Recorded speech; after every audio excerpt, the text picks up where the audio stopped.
I wanted to give you 4 specific examples that I'm going to cover at the end about how a product called Silk tripled their sales by doing one thing, how an artist named Jeff Koons went from being a nobody to making a whole bunch of money and having a lot of impact, to how Frank Gehry redefined what it meant to be an architect, and one of my biggest failures as a marketer in the last few years, a record label I started that had a CD called Sauce.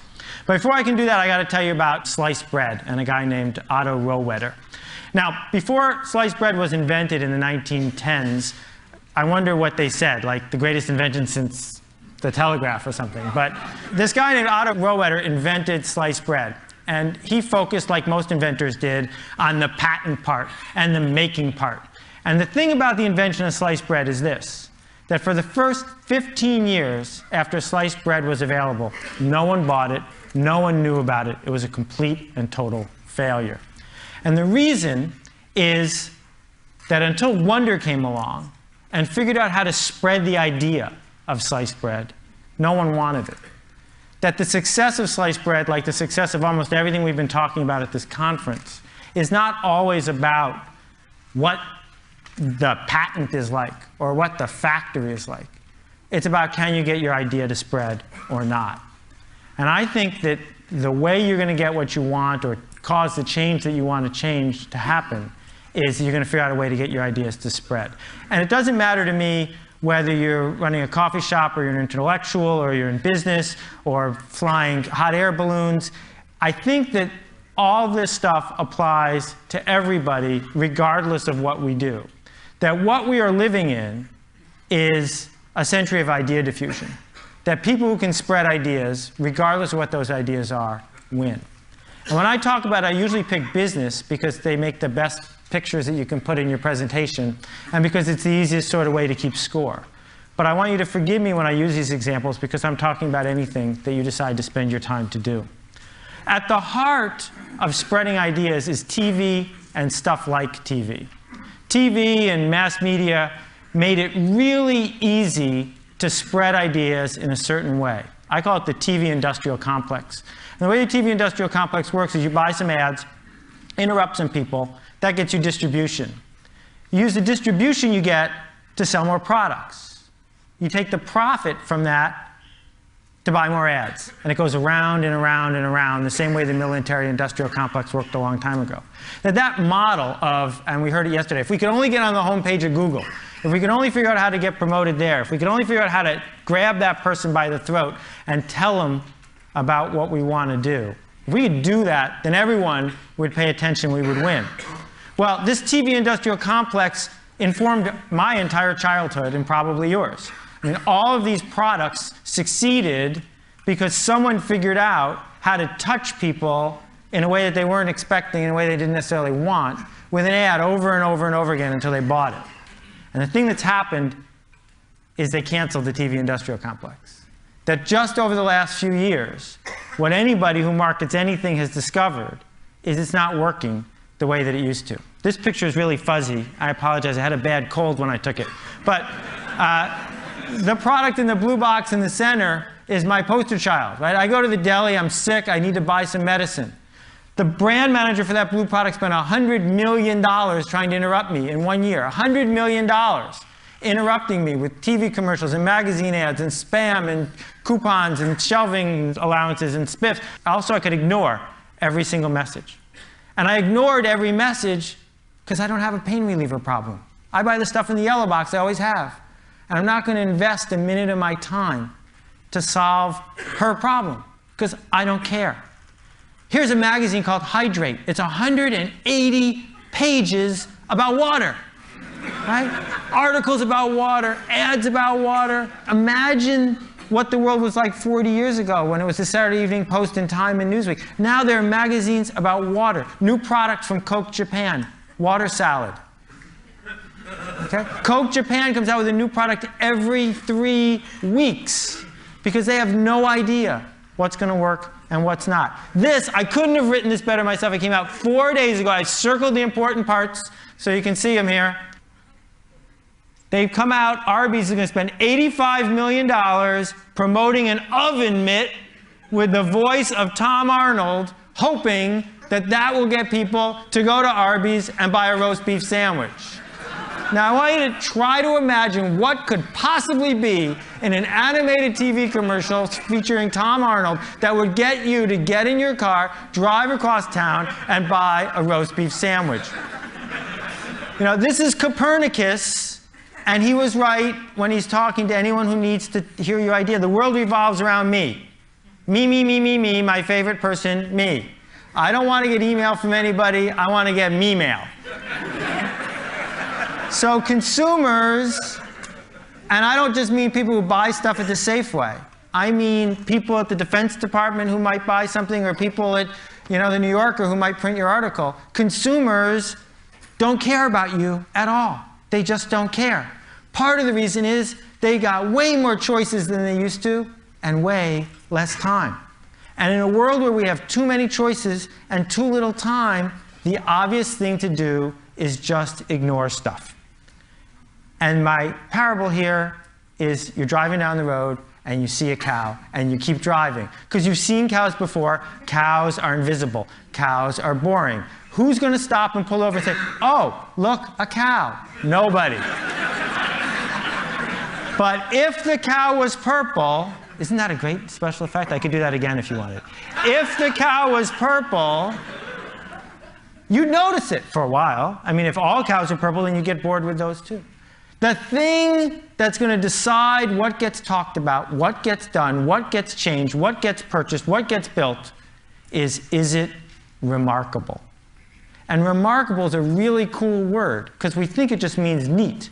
But it also means worth making a remark about. And that is the essence of where idea diffusion is going. That two of the hottest cars in the United States is a $55,000 giant car, big enough to hold a Mini in its trunk. People are paying full price for both, and the only thing they have in common is that they don't have anything in common. Every week, the #1 best-selling DVD in America changes. It's never The Godfather, it's never Citizen Kane, it's always some third-rate movie with some second-rate star. But the reason it's #1 is because that's the week it came out. Because it's new, because it's fresh, because people saw it and said, I didn't know that was there, and they noticed it. Two of the big success stories the last 20 years in retail. One sells things that are super expensive in a blue box, and one sells things that are as cheap as they can make them. The only thing they have in common is that they're different. We're now in the fashion business. No matter what we do for a living, we're in the fashion business. And the thing is, people in the fashion business know what it's like to be in the fashion business. They're used to it. The rest of us have to figure out how to think that way, how to understand that it's not about interrupting people with big full-page ads or insisting on meetings with people, but it's a totally different sort of process that determines which ideas spread and which ones don't. This chair, they sold $1 billion worth of Aeron chairs by reinventing what it meant to sell a chair. They turned a chair from something the purchasing department bought to something that was a status symbol about where you sat at work. This guy, Lionel Poulain, the most famous baker in the world, he died 2.5 months ago, and he was a hero of mine and a dear friend. He lived in Paris. Last year, he sold $10 million worth of French bread, every loaf baked in a bakery he owned by one baker at a time in a wood-fired oven. And when Lionel started his bakery, the French poo-pooed it. They didn't want to buy his bread. It didn't look like French bread. It wasn't what they expected. It was neat, it was remarkable, and slowly it spread from one person to another person until finally it became the official bread of 3-star restaurants in Paris. Now he's in London and he ships by FedEx all around the world. What marketers used to do is make average products for average people. That's what mass marketing is. Smooth out the edges. Go for the center. That's the big market. They would ignore the geeks and, God forbid, the laggards. It was all about going for the center. But in a world where the TV industrial complex is broken, I don't think that's the strategy we want to use anymore. I think the strategy we want to use is to not market to these people, because they're really good at ignoring you, but market to these people because they care. These are the people who are obsessed with something. And when you talk to them, they'll listen because they like listening. It's about them. And if you're lucky, they'll tell their friends on the rest of the curve, and it'll spread. It'll spread through the entire curve. They have something I call otaku. It's a great Japanese word. It describes the desire of someone who's obsessed to, say, drive across Tokyo to try a new ramen noodle place, because that's what they do. They get obsessed with it. To make a product, to market an idea, to come up with any problem you want to solve that doesn't have a constituency within otaku is almost impossible. Instead, you have to find a group that really desperately cares about what it is you have to say. Talk to them and make it easy for them to tell your friends. There's a hot sauce otaku, but there's no mustard otaku. That's why there's lots and lots and lots of kinds of hot sauces and not so many kinds of mustard. Not because it's hard to make interesting mustard. You can make interesting mustard. But people don't because no one's obsessed with it, and thus no one tells their friends. Krispy Kreme has figured this whole thing out. Krispy Kreme has a strategy. And what they do is they enter a city, they talk to the people with the otaku, and then they spread through the city to the people who have just crossed the street. This yo-yo right here costs $112, but it sleeps for 12 minutes. Not everybody wants it, but they don't care. They want to talk to the people who do, and maybe it'll spread. These guys make the loudest car stereo in the world. It's as loud as a 747 jet. You can't get in. The car's got bulletproof glass on the windows because they'll blow out the windshield otherwise. But the fact remains that when someone wants to put a couple speakers in their car, if they've got the otaku or they've heard from someone who does, they go ahead and they pick this. It's really simple. You sell to people who are listening, and maybe, just maybe, those people tell their friends. So when Steve Jobs talks to 50,000 people at his keynote, right, who are all tuned in from 130 countries watching his 2-hour commercial, that's the only thing keeping his company in business, is that those 50,000 people care desperately enough to watch a 2-hour commercial and then tell their friends. Pearl Jam, 96 albums released in the last 2 years. Everyone made a profit. How? They only sell them on their website. Those people who buy them on their website have the otaku, and then they tell their friends, and it spreads, and it spreads. This hospital crib costs $10,000, 10 times the standard. But hospitals are buying it faster than any other model. Hard candy nail polish doesn't appeal to everybody, but to the people who love it, they talk about it like crazy. This paint can right here saved the Dutch Boy Paint Company, making them a fortune. Cost 35% more than regular paint, because Dutch Boy made a can that people talk about, because it's remarkable. They didn't just slap a new ad on the product, they changed what it meant to build a paint product. AmIHotOrNot.com. Every day, 250,000 people go to this site, run by 2 volunteers, and I can tell you they're hard graders. And they didn't get this way by advertising a lot. They got this way by being remarkable, sometimes a little too remarkable. And this picture frame has a cord going out the back, and you plug it into the wall. My father has this on his desk, and he sees his grandchildren every day, changing constantly. And every single person who walks into his office hears the whole story of how this thing ended up on his desk. And one person at a time, the idea spreads. These are not diamonds. Not really. They're made from cremains. After you get cremated, you can have yourself made into a gem. Oh, you like my ring? It's my grandmother.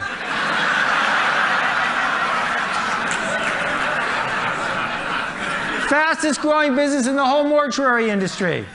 But you don't have to be Ozzy Osbourne. You don't have to be super outrageous to do this. What you have to do is figure out what people really want and give it to them. A couple quick rules to wrap up. The first one is design is free when you get to scale.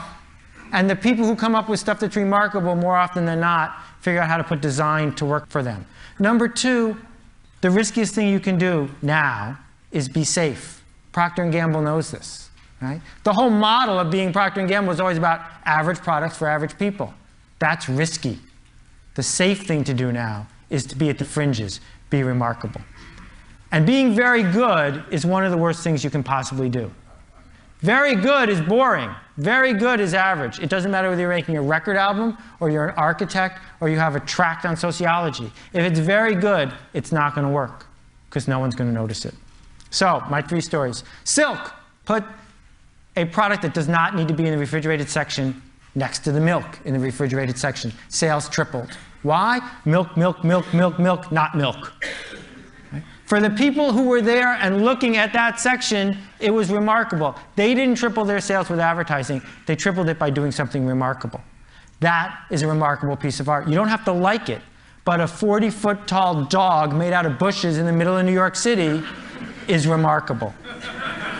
Frank Gehry didn't just change a museum, he changed an entire city's economy by designing one building that people from all over the world went to see. Now, at countless meetings, at the Portland City Council or who knows where, they say, we need an architect. Can we get Frank Gehry? Right? Because he did something that was at the fringes. And my big failure, I came out with an entire, a record album, and hopefully a whole bunch of record albums in SACD format, this remarkable new format, and I marketed it straight to people with $20,000 stereos. People with $20,000 stereos don't like new music. So what you need to do is figure out who does care. Who is going to raise their hand and say, I want to hear what you're doing next, and sell something to them. The last example I want to give you, this is a map of Soap Lake, Washington. As you can see, if that's nowhere, it's in the middle of it.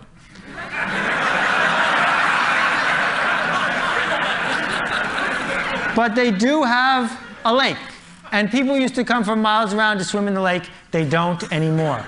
So the founding fathers at Soap Lake said, we got some money to spend. What could we build here?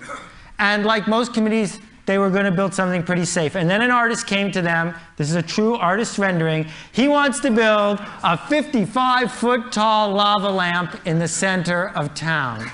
That's a purple cow. That's something worth noticing. I don't know about you, but if they build it, that's where I'm going to go. Thank you very much for your attention. I appreciate it.